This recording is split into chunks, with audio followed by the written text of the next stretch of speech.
Antes de empezar esta enseñanza me gustaría hacer mías las palabras de Fraile Juan de la Cruz que dicen: si he malentendido o si me he equivocado en algún punto, tanto si lo deduje de las Escrituras como si no, no es mi intención desviar el significado verdadero de la Sagrada Escritura o de la doctrina de nuestra Santa Madre la Iglesia Católica. Si hubiera algún error, me someto completamente a la Iglesia, incluso a cualquiera que sea más competente que yo en este tema. En el nombre del Padre, del Hijo y del Espíritu Santo. Amén.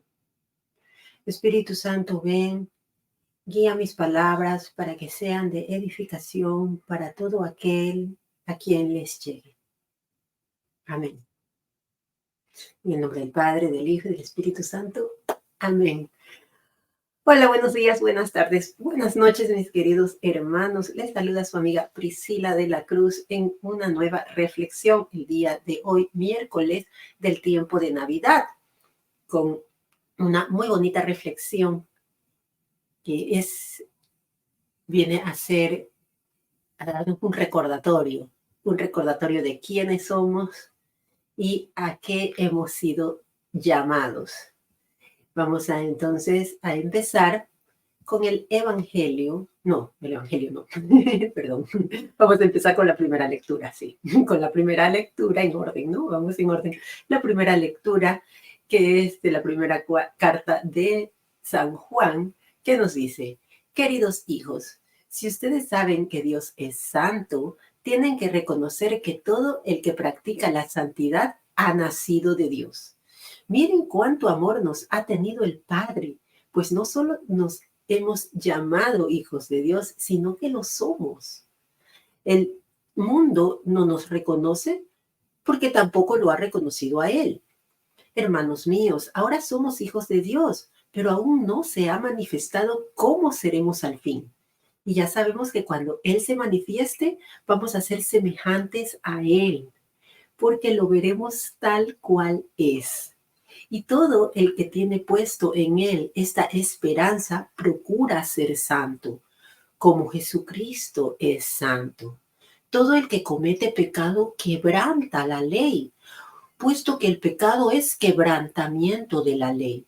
Y si saben ustedes que Dios se manifestó para quitar los pecados, es porque en Él no hay pecado.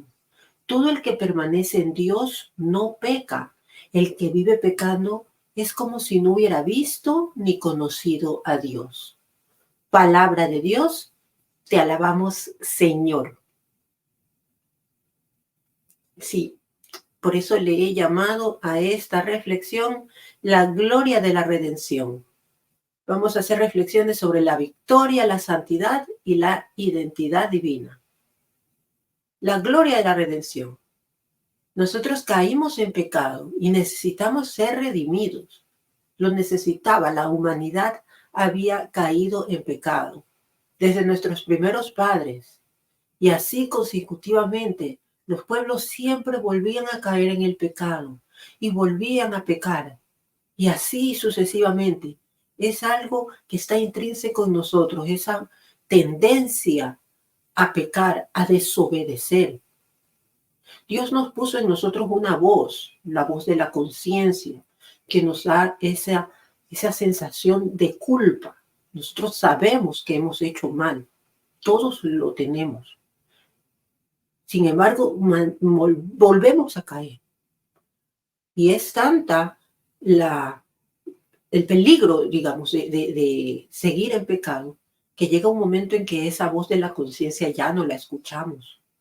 Y ya vivimos regodeándonos en el pecado. Y pensamos que somos autosuficientes y que no necesitamos de una redención. Ya no la necesitamos. Ese es el peligro que se ocasiona cuando el pecado y la persona se vuelven una sola cosa, se vuelve parte de su identidad. Es muy peligroso esto, pues ya llegamos a pensar que son defectos, formas de las pasiones humanas, ya sea que creemos en Dios y decimos, no, Dios, ¿cómo va a castigarnos? Dios es amor.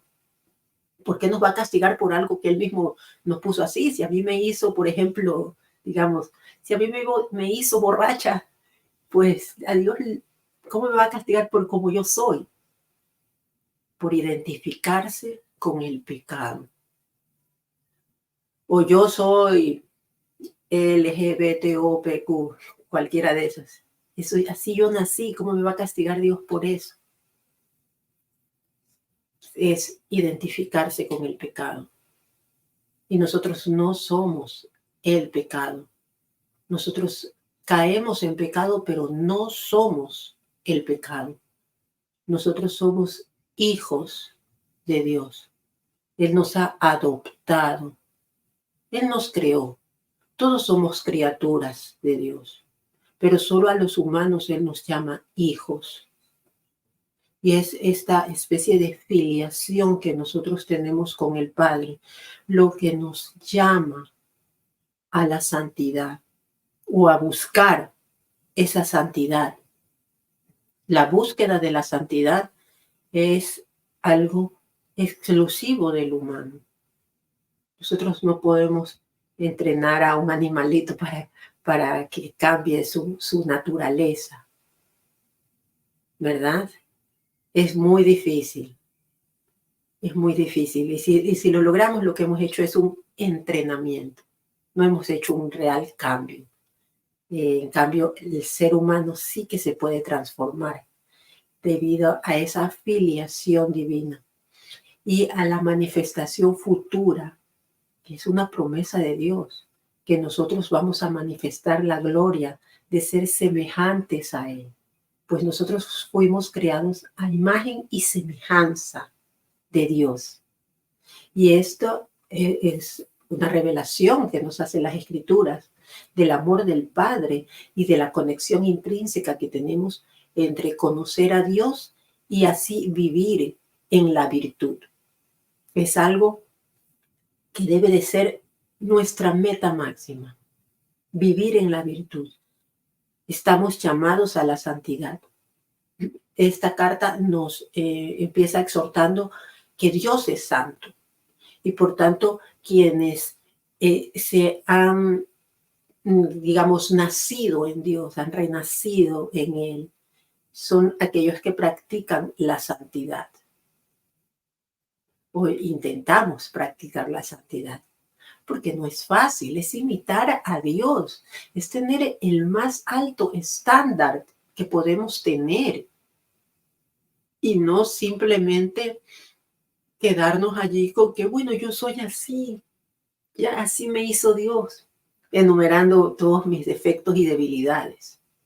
No, nosotros debemos sobreponernos a eso y alcanzar esa santidad para ser como una manifestación real de que hemos nacido de nuevo de Dios. Esta santidad se presenta como una respuesta del amor de Dios en nosotros, que Él nos ha llamado hijos. Entonces, si Él nos llama a nosotros hijos, nosotros debemos tener esa vida de virtud. Es una filiación divina que nos hermana a nosotros. Y esta forma de vernos como hermanos nos hace a nosotros, pues, ver en cada uno de los demás a Cristo como un hermano. Tener esa transformación interna que nos conduce a vivir según la voluntad de Dios, de modo que corregimos nuestros caminos. De esta manera es como nosotros llegamos a ser santos. No es algo así overnight, como dicen aquí. No es de la noche a la mañana. Es un proceso que dura toda la vida. Y de esta manera manifestamos esa filiación hacia Dios, que aún no se ha manifestado del todo. Mientras estamos en este valle de lágrimas, estamos como limitados, se puede decir. Pero nosotros tenemos nuestra esperanza puesta en aquella promesa de que seremos semejantes a Dios y vamos a manifestar su gloria. El momento en que tengamos la visión beatífica, vamos a realmente tener esa gloria. Pues Dios comparte la gloria. Por ahí he escuchado que dicen que no, que Dios no la comparte. Pues aquí Juan nos dice lo contrario. Nos dice que nosotros aún no hemos sido expresados totalmente, no se ha manifestado en nosotros cómo seremos al fin, pero lo veremos cuando en Él se manifieste, cuando seremos semejantes a Él. Lo veremos tal cual es. En este momento tenemos que vivir por fe, con la convicción de aquello que no hemos visto, pero que lo creemos firmemente. Y en ese momento que tendremos la gloria de poder estar en la presencia de Dios, ya no necesitaremos fe, ya lo estaremos viendo. Y se manifestará en nosotros toda la gloria de lo que significa ser semejantes a Dios. Tendremos un cuerpo glorioso. Nosotros lo creemos. La vida eterna. Queremos que esas promesas se cumplan en nosotros. Pues hagamos la voluntad de Dios. Hagamos esa voluntad de Dios, que es la manera como se va a manifestar en nosotros esa afiliación. Lo veremos tal cual es. Veremos a nuestro Señor Jesucristo, quien se nos fue presentado como el modelo supremo de santidad.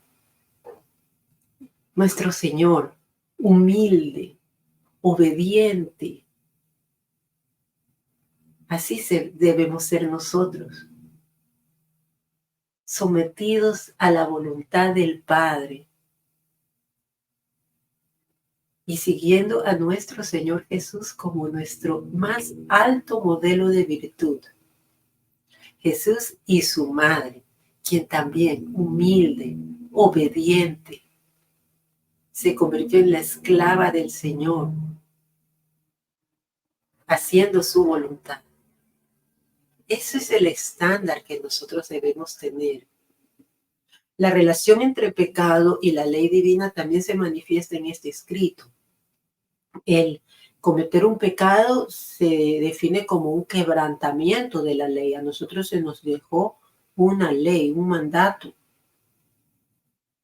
¿Qué era lo que no podíamos hacer? Pues nos alejaba de nuestro Señor. Cosas que fueron puestas en negativo, no robarás, no matarás, etc. No como una manera de controlarnos, sino como una manera de cuidarnos a nosotros mismos. Pues imaginemos un mundo en donde no existiera eso, en donde todo el mundo cumpliera la ley y nadie robara, nadie matara, nadie mintiera.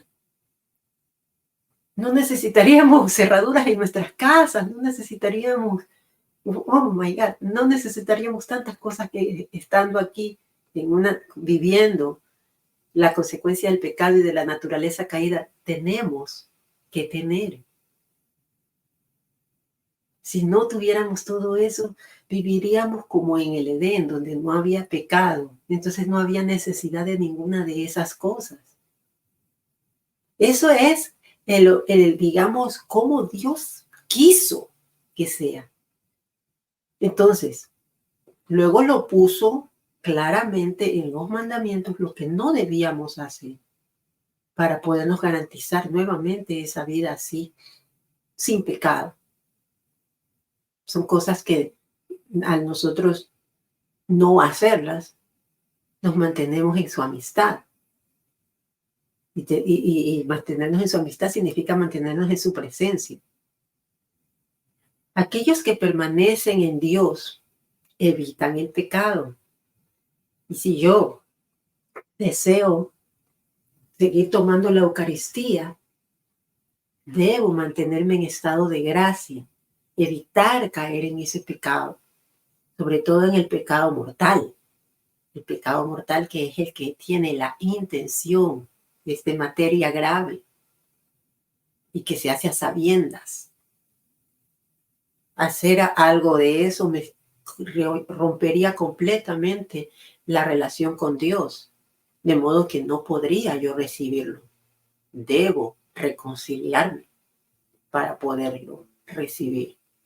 A pesar de que ya sabemos, siempre decimos, no soy digno de recibirte en mi casa, porque siempre tenemos tendencias, vicios todavía, apegos desordenados, son los que le llamamos pecados veniales, pero que no, nuestro Señor es tan inmensamente comprensivo con nosotros que nos acepta con ellos, pero lo cual no significa que nosotros nos vamos a conformar con ellos.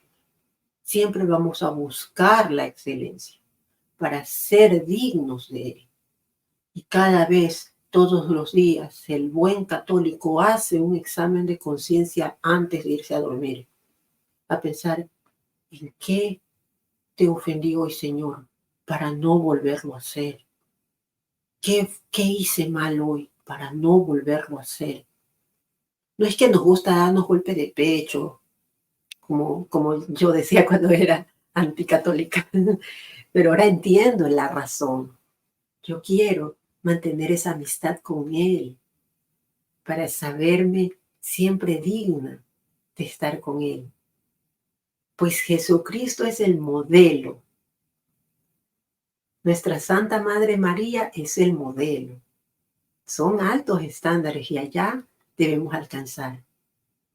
Y es difícil, pero podemos ir llegando, y nuestra iglesia nos ha demostrado con tantos frutos, con tantos santos que ha generado la iglesia, son los frutos de que es posible vivir en santidad desde distintas maneras y habiendo caído en grave pecado, como ha pasado con muchos santos que tuvieron una vida pecaminosa. Así que nunca es tarde, mientras estés respirando, tienes la oportunidad de rectificar tus caminos y mantenerte en el Señor, evitar el pecado para demostrar que has conocido a Dios. Esa es la importancia de vivir en virtud y gracia, evitando el pecado que como seres humanos nos alejan de Dios. Es entonces importante como la llamada a la santidad es una respuesta al amor del Padre. La esperanza de la verdadera revelación de nuestra filiación divina y la importancia de vivir en conformidad con esa ley que Dios nos dio para mantener así una íntima relación con Él en la Eucaristía. Vamos a ver ahora sí el Salmo responsorial. Y dice: los confines de la tierra han contemplado la victoria de nuestro Dios. Cantemos al Señor un canto nuevo, pues ha hecho maravillas. Su diestra y su brazo santo le han dado la victoria. Los confines de la tierra han contemplado la victoria de nuestro Dios. La tierra entera ha contemplado la victoria de nuestro Dios. Que todos los pueblos y naciones aclamen con júbilo al Señor. Los confines de la tierra han contemplado la victoria de nuestro Dios. Cantemos al Señor al son del arpa. Suenen los instrumentos. Aclamemos al son de los clarines al Señor nuestro Rey. Los confines de la tierra han contemplado la victoria de nuestro Dios. Aleluya. Nuestro Dios victorioso. Y que todos los confines de la tierra, esto es universal. Esto es universal. Por eso nuestra iglesia es universal. Nuestra iglesia llega a todos los rincones de la tierra y resuenan las alabanzas como un eco de la grandeza divina que trasciende las fronteras geográficas, las diferencias superficiales, pues en realidad todos somos hijos de Dios, sin importar el color de la piel, el entorno cultural. Son diferencias superfluas. A la final, todos somos hijos de Dios y por eso Dios quiso llegar a todos los rincones de la tierra. La invitación de cantar a nuestro Señor un cántico nuevo nos recuerda que nuestra relación con Dios siempre es fresca, siempre es renovada, siempre nos llena de maravillas. Dios con su diestra, esto es decir, con nuestro Señor Jesucristo, de quien es su brazo santo, nos ha dado la victoria por sobre el pecado. Él consiguió la victoria para nosotros en la cruz. Por eso cantemos a nuestro Señor un cántico nuevo, que esta victoria se manifiesta no solamente en las maravillas de la creación, sino en la redención y ese constante actuar de esa divinidad en nuestras vidas. Es decir, la transformación que nuestro Espíritu Santo, enviado por nuestro Señor, nos hace en nuestra vida. Por eso empezamos esta reflexión haciéndole una llamada al Espíritu Santo, para que sea Él quien me guíe. Y así todos los días, antes de hacer cualquier cosa, pidamos la asistencia del Espíritu Santo. Él te va a guiar. Él te va a guiar. La universalidad de la victoria de Dios se destaca también al proclamar que la tierra entera ha contemplado la victoria de nuestro Dios. No es una victoria limitada o exclusiva para un pueblo o para una pequeña nación. No, la invitación es para todos. Aclamemos a todos con júbilo al Señor. Esto es una idea de una comunidad global y diversa. No es una comunidad homogénea, tenemos diversidad. Somos diferentes, pero a la vez somos todos hijos de Dios. Esto se reconoce y se celebra la grandeza de nuestro Señor, quien nos creó diferentes, pero a la vez a todos nos ama por igual. La llamada de cantar al Señor con instrumentos musicales refuerza la idea de adoración alegre y festiva, que utilicemos la música como una expresión vibrante de la gratitud y el reconocimiento de la realeza divina. Cantar es orar 2 veces. Aclamemos al Señor, nuestro Rey, con el sonido de arpas y clarines, reconociendo que Él es digno de toda alabanza. En nuestra vida cotidiana, pues, este salmo nos inspira a reflexionar sobre todas las maravillas que nuestro Señor Dios ha experimentado con nosotros. Nos invita a renovar esa alabanza, a compartir con júbilo, con gozo, la buena noticia de la victoria de nuestro Dios Jesucristo, que en la redención vino a traer la limpieza del pecado del mundo, vino a eliminarlo. Así que eso es una gran noticia. Pues, ¿qué había antes? Teníamos la consecuencia del pecado y la muerte. Pero ahora, abrazando a nuestro Señor Jesús, abrazando su cruz y siguiéndolo, obedeciéndolo, tendremos esa promesa. Es una promesa de Dios. ¿Cómo no confiar en Dios? De modo que tengamos con júbilo, cantemos esta promesa, esta alabanza, difundámosla a las demás personas, que sepan que este canto resuena en nuestros corazones y se convierte en una expresión constante de nuestra fe y nuestra gratitud a nuestro Señor, que nos salvó de la muerte eterna, nos dio vida por medio de dar su vida en la cruz. Es maravilloso y cantemos al Señor un cántico nuevo. Vamos a ver ahora el Evangelio, ahora sí. Aleluya, aleluya. Aquel que es la palabra se hizo hombre y habitó entre nosotros. A todos los que lo recibieron les concedió poder llegar a ser hijos de Dios. Evangelio según San Juan. Al día siguiente vio Juan el Bautista a Jesús que venía hacia él y exclamó: Este es el Cordero de Dios, el que quita el pecado del mundo. Este es aquel de quien yo he dicho: el que viene después de mí tiene precedencia sobre mí, porque ya existía antes que yo. Yo no lo conocía, pero he venido a bautizar con agua para que él sea dado a conocer a Israel. Entonces Juan dio este testimonio: Vi al Espíritu descender del cielo en forma de paloma y posarse sobre él. Yo no lo conocía, pero el que me envió a bautizar con agua me dijo: Aquel sobre quien veas que baja y se posa el Espíritu Santo, ese es el que ha de bautizar con el Espíritu Santo. Pues bien, yo lo vi y doy testimonio de que este es el Hijo de Dios. Palabra de Dios, gloria a ti, Señor Jesús. Sí, el Verbo se hizo hombre y habitó entre nosotros. Y nosotros, debido a esto, a todos los que recibieron al Verbo hecho hombre, se les ha concedido poder a ser llamados hijos de Dios. Así que si reconocemos a nuestro Señor Dios, nosotros somos llamados hijos de Dios. Vemos cómo toda la escritura cierra. Esa es la belleza de la liturgia de la palabra, de nuestra hermosa Iglesia Católica. Por eso no te apartes de la Iglesia, porque te enseña a ver las escrituras desde un punto de vista cristocéntrico, dando la buena noticia que siempre es nuestro Señor. Vino a hacernos hijos de Dios, a eliminar el pecado, a darnos esa promesa. Y es como que nos da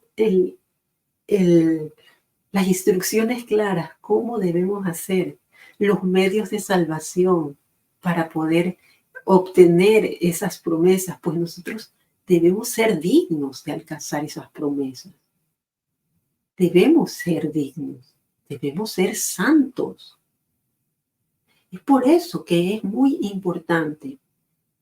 Tal vez una persona que encuentra a Cristo, pero no entra a su iglesia, lo tiene y intenta lo mejor que puede. Yo no digo que no, intenta lo mejor que puede, pero corre ese riesgo de malinterpretar las escrituras, de no tener la certeza de del perdón de sus pecados, de no tener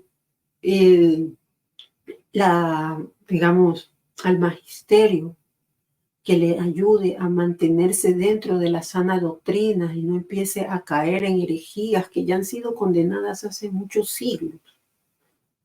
Y es por eso que siempre tenemos que tratar de dirigir a nuestros hermanos a la verdadera iglesia de Cristo. Y es algo a lo cual yo, con mis humildes videos, intento dar a conocer la importancia de estar en la verdadera iglesia de Cristo, ya que de esta forma tenemos la certeza de que es tal cual Él nos enseñó. No con una luz de Cristo que se pudiera apagar ante cualquier viento de doctrina diferente. Y al distorsionar la imagen de Cristo ya no estamos en la verdad, porque la verdad es una sola. La verdad es absoluta, la verdad es revelada, la verdad es Cristo Jesús. Es el único camino. Pero pueden venir unos que se hacen pasar por Cristo, pero que no lo son y no te llevan a esa vida eterna. Este evangelio nos muestra esta identidad de Jesús como el Cordero de Dios que quita el pecado del mundo. Así, de esta manera se une con el Salmo, quien dice que la palabra se hizo hombre, la diestra del Señor, el brazo del Señor vino y trabajó con nosotros. Juan el Bautista fue quien vino a preparar el camino y él lo proclama con toda la certeza de que él había sido inspirado por el Espíritu Santo. Este es el Cordero de Dios. Él es el que quita el pecado del mundo. Así tenemos una declaración central en la misión redentora de Jesucristo. Por eso el término Cordero de Dios evoca esa imagen sacrificial que existía en el Antiguo Testamento. Siempre había la imagen del Cordero que se sacrificaba.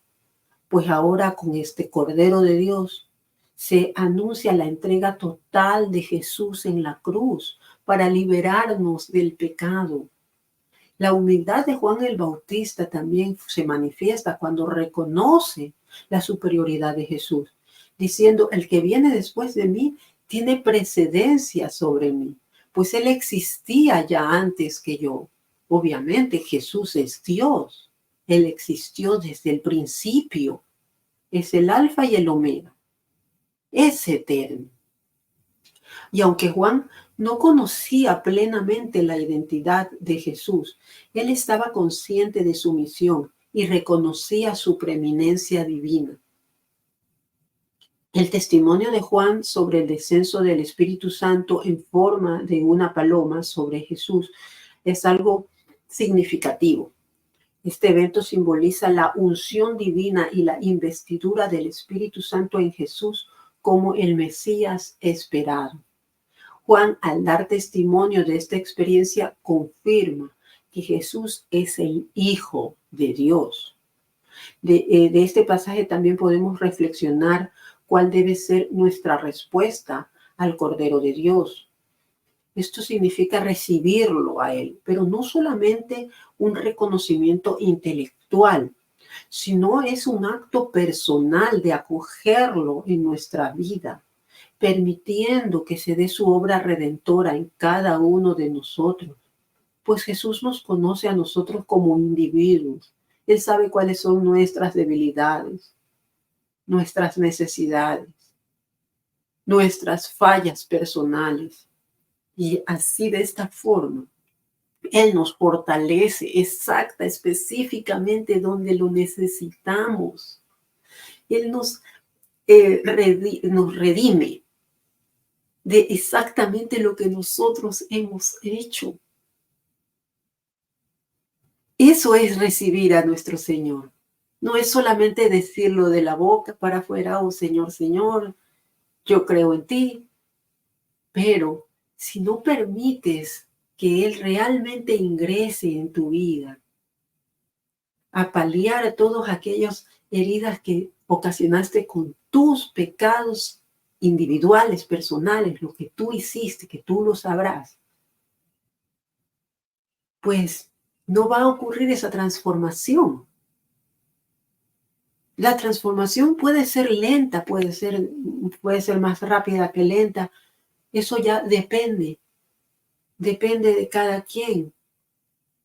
Y tenemos caídas, que sí que las tenemos, pero siempre lo tenemos a Él allí para que nos vuelva a dar la mano y nos vuelva a levantar.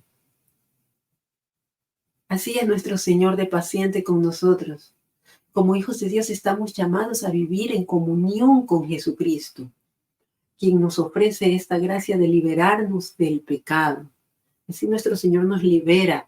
Hay muchos testimonios de personas que han sido liberadas de pecados graves, de pecados contra la carne, muy difíciles de superar, y personas que lo han logrado salir de adicciones, de apegos desordenados, cosas contra como decía, contra la pureza, ¿no?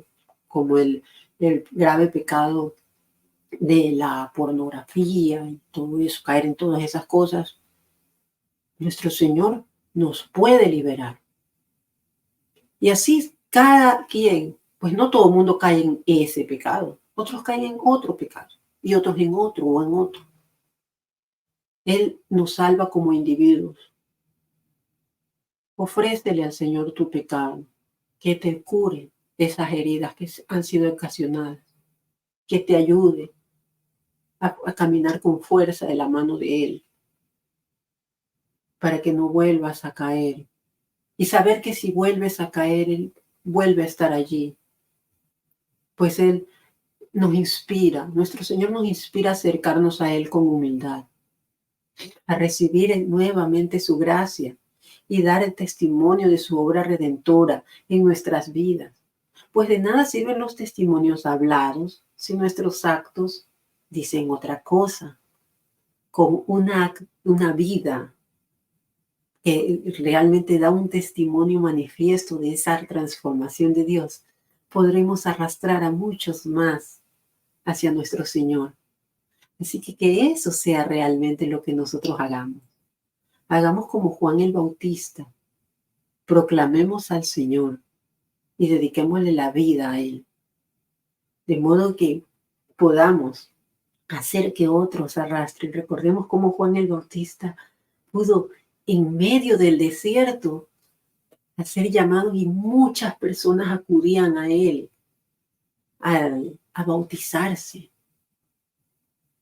Así que yo no pierdo la fe de que mi testimonio pueda llegar a muchas más personas al declararlo, al decirlo y al ser en mi vida un verdadero cambio que haga que las otras personas a mi alrededor puedan verlo y puedan también buscarlo. Pues eso es, por último, lo que debemos nosotros hacer, buscar esa redención. Y así nosotros podemos tener la gloria de poder manifestar esa semejanza que tenemos con Dios, pues somos hijos de Dios. Por eso, entendiendo la victoria de nuestro Señor en la cruz, que nos llama a nosotros a vivir en santidad, reconociéndolo en el pan, por ejemplo, en el pan de vida, y tomando la Eucaristía con el verdadero fervor del que está convencido de que allí dentro está todo su cuerpo, su sangre, su alma y su divinidad. Tener ese encuentro tan íntimo con nuestro Señor de ese modo nos mantiene en estado de gracia y podremos alcanzar la tan ansiada santidad y ver a Dios en toda su gloria. Bien, amén. Amén. Ha sido una homilía maravillosa recibida el día de hoy. Como nos da todas las señas cómo nosotros podemos alcanzarlo. Así que ya con esto yo me despido, recordándoles como siempre que visiten www.defiendetufe.com para que encuentren mi libro testimonio, Cómo me convertí en soldado de Cristo, soldado por la verdad. Y allí buscan mi nombre, Priscila de la Cruz, y allí podrán encontrar ese y muchos otros libros con los cuales estoy rindiéndole gloria a mi Señor. Y también, claro que sí, pueden visitar la Escuela de Apologética DASAM para formarnos y estar firmes en nuestra fe católica. Les dejo con los detalles y me despido hasta otra oportunidad, hermanos. Para mantenerte firme en nuestra hermosa fe católica es esencial comprenderla profundamente. Por ello, te invito a explorar www.defiendetufe.com, Escuela de Apologética DASAM, donde podrás adquirir un conocimiento sólido de la doctrina católica a través de expertos en la materia. Esta plataforma cuenta con la aprobación de obispos de la Iglesia y te brinda la oportunidad de estudiar desde la comodidad de tu hogar a tu propio ritmo. Y si estás en Latinoamérica, puedes aplicar para una beca.